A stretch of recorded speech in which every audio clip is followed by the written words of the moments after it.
কুমিল্লায় শিশুদের জীবন রক্ষাকারী 4 ধরনের টিকার সংকট দেখা দিয়েছে। এতে হুমকির মুখে পড়েছে অন্তত 2 লাখ শিশুর স্বাস্থ্য সুরক্ষা। অভিভাবকরা শিশুদের নিয়ে একাধিক কেন্দ্রে গিয়েও পাচ্ছেন না টিকা। তবে শিগগিরই সমস্যা কাটিয়ে ওঠার আশা স্বাস্থ্য বিভাগের। কুমিল্লা থেকে স্টাফ রিপোর্টার গোলাম কিবরিয়া তথ্য ছবিতে আরো জানাচ্ছেন নাদিরা সুলতানা।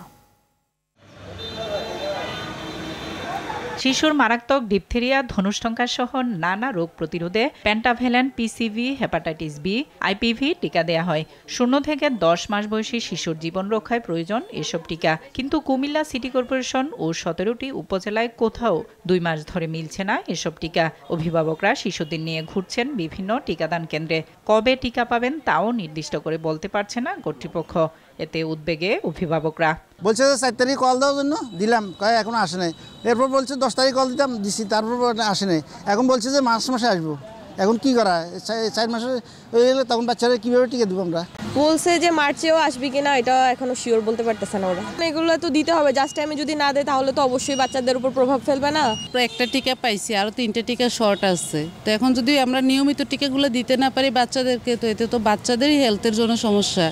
এলো 3বার আসছি, তো কষ্ট তো হচ্ছে, তার ফাইনা ফিরা যাইতেছি, গাড়ি ভাড়া দিতে আসি। বাচ্চার 3 মাস চলতে আছে, এখনো একটা টিকা দিতে পারি নাই।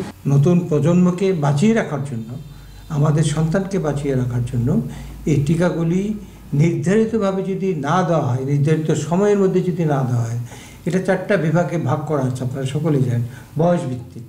সেই বয়স ভিত্তিক টিকাগুলি আমি যদি না দিতে পারি আমার সন্তানকে, এই সন্তান কিন্তু ঝুঁকির মধ্যে থেকেই গেল। এই ঝুঁকিটা এড়াবো কীভাবে? সময় মতো টিকা না দিলে নবজাতক ও শিশুর রোগ প্রতিরোধ ক্ষমতা ব্যাহত হওয়ার শঙ্কা চিকিৎসকের। ভ্যাকসিন দেওয়ার উদ্দেশ্য হচ্ছে পার্টিকুলার একটা যে ডিজিজটার এগেনস্টে আমরা ভ্যাকসিনটা দেব, তাহলে সেটা করে কি সেই ভ্যাকসিনের ফলে বাচ্চাদের শরীরে রোগ প্রতিরোধ ক্ষমতা বা ইমিউনিটি ডেভেলপ করে। তো আমাদের ভ্যাকসিনটা দেওয়ার উদ্দেশ্য হচ্ছে সেটি। অবশ্যই আমরা আশা করব যে নির্দিষ্ট সময়ে ভ্যাকসিনগুলি দেওয়া। যে শর্ট পিরিয়ডের জন্য একটু ডিলে হয়েছে, এটা নিয়ে আমার মনে হয় এত ওয়ারিড হওয়ার কারণ নেই। এবং এটা আশা করি আমাদের সরকার এ ব্যাপারে অবশ্যই সচেষ্ট এবং সচেতন আছে। এদিকে টিকার সংকট শুধু কুমিল্লায় নয়, সারা দেশে বলে জানান সিভিল সার্জন। তবে দ্রুত সংকট কাটিয়ে ওঠার আশা তার। অল্প কয়েকদিন হলো যে ভ্যাকসিন শেষ হয়েছে, এটা আসলে শুধু কুমিল্লার না, অল ওভার বাংলাদেশেই। ন্যাশনাল পলিসির কারণে কিছু ভ্যাকসিন শর্ট আছে বা চাহিদা বেড়ে যাওয়ার কারণে ভ্যাকসিন প্রদান করা যাচ্ছে না, ভ্যাকসিন শর্ট আছে। তবে খুব রিসেন্টলি আমরা সরকারের উপর মহলকে জানিয়েছি আমরা ভ্যাকসিন পাবো, খুব রিসেন্টলি আমরা পেয়ে যাবো বলে আশা করছি। সরকারের এই বিষয়ে আন্তরিক। দ্রুত শিশুর স্বাস্থ্য সুরক্ষাকারী টিকা সরবরাহ করার দাবি অভিভাবক ও সংশ্লিষ্টদের। নাদিরা সুলতানা, RTV।